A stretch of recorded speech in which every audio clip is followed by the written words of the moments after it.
Hello,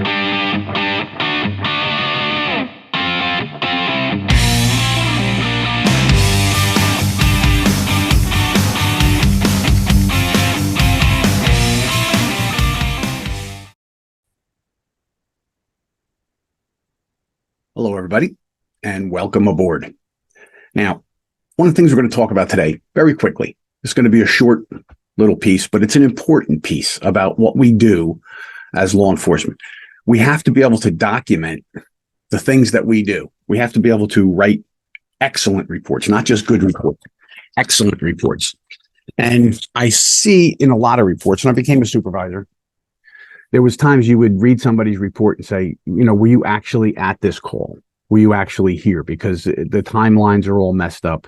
The descriptions are all messed up. So one of the ways that we can try and do this is I actually have a photograph that I use when I teach people how to describe an incident. Because if you think about something that you see, you see a robbery take place, or you see a burglar escaping, or whatever you see. And you have to then describe it in your report.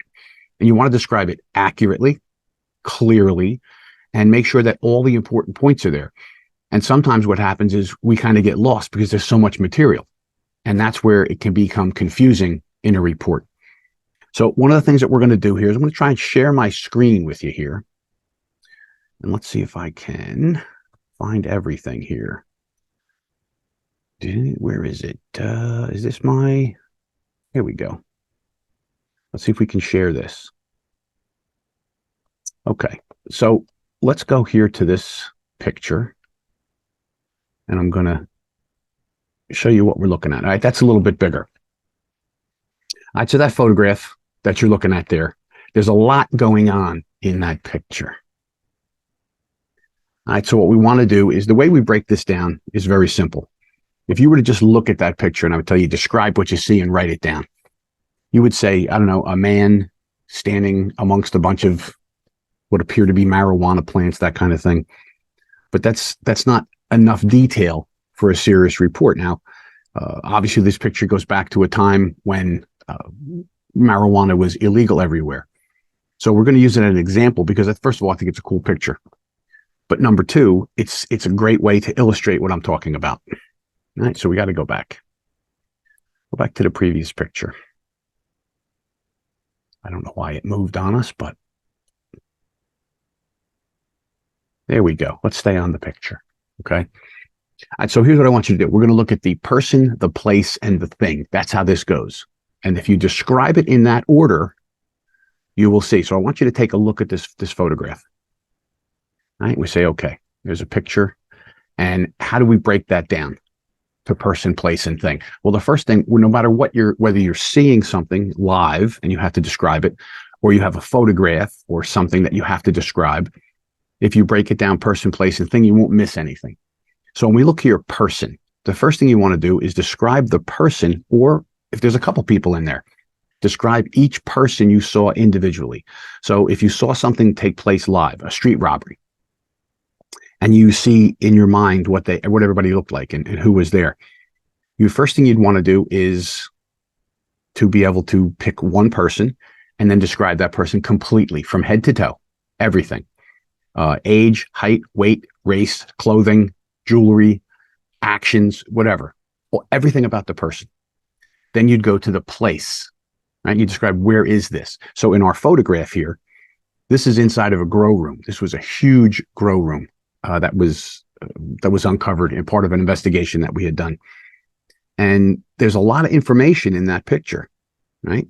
And we'll go over each one of these. And then the things, the final thing you want to describe are the things. What things do you see? Well, here we got plants. Of course, they're marijuana plants.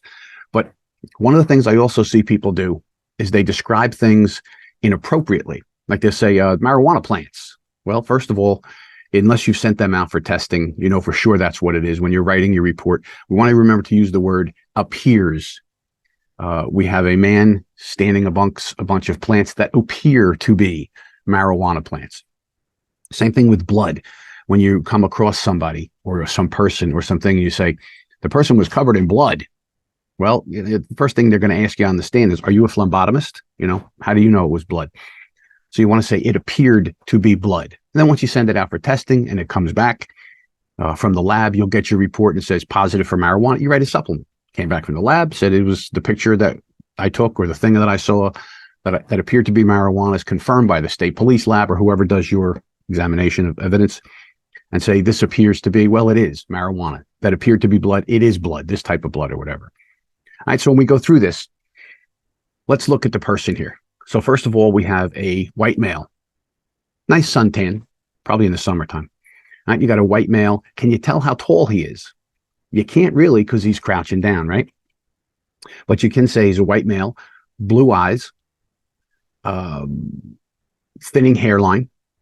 You can say that he has a white button-down shirt on and wearing, you can't really tell on the pants, but if you see underneath his right arm, there's a manila folder and there's some files. So you would describe this person as much as you can. White male, unknown on the height, approximately at the time 210 pounds, dark hair, blue eyes, holding a manila folder and some other papers. Now, why is that important? Well, if he's holding papers and you do a search warrant, you want to be able to look for manila folders, papers, all these kind of things that you see in the picture. All right. So that's the person. Then the place. Now, if you look closely at the picture, you can see that it appears to be indoors. And what's your first clue? Well, because there's a light socket. There's a socket, electrical socket on the wall. And how tall are general light sockets? They're about 18 inches off the ground. So you can use that as a little bit of a scale to figure out how tall the plants are. Because if that's 18 inches, you could say, the plants, when we get to the plants, you can say how tall they are. We can't use it to help us with the man because he's crouching down. But we described the person. Now we describe the place. It appears to be a room. It appears to be indoors because we have an electrical socket. It appears to have carpet on the floor. And if you look to the top right of the picture and right above the man's head, you will see some tubing. Right? You say something that appears to be tubing. And what is it on the back wall there? Right? That is a shiny substance known as mylar, like in the balloons, right? And they use that in a lot of grow rooms to reflect the light around. So you would describe that. And then there also appeared to be in this room a bunch of plants that appeared to be marijuana. So we talked about the person. We described the place. Now we talk about the things. When it comes to the plants, they appear to be between 3 and 4 foot tall, based on the height of the electrical outlet in the background. That's an approximation. They appear to be marijuana plants in the room. There appear to be about 30 of them in the photograph. So if we describe person, place, and thing, you will stay on track with what you're doing. So one of the things when we look at this, I normally have people write this, write down what you see, and then we compare each other's notes. But I think you get the idea here in our video. All right. So when I look at this, break it down to person, place, and thing, I see a person, the place, and the thing that would all go in my report. All right. I wrote 20 lines about this picture, 6 paragraphs, 287 words to describe that. So if you said a man in a room with what appeared to be marijuana plants, that's what, a couple of lines? You got to really be detailed with what you're doing here. And that's the whole idea. When you write your reports, be clear, be concise, have an important timeline. Make sure you understand your timeline. What time did you get dispatched? When did you get there? Or what did you see when you got there? All of these things. We'll go into more detail later on in another video about report writing. But I really like this person, place, and thing because this helps focus us. And that's what we need to be. So if you see it take place live in front of you, somebody's fighting, then they shoot somebody and take off, describe every single person individually as best as you can. Then where did it take place?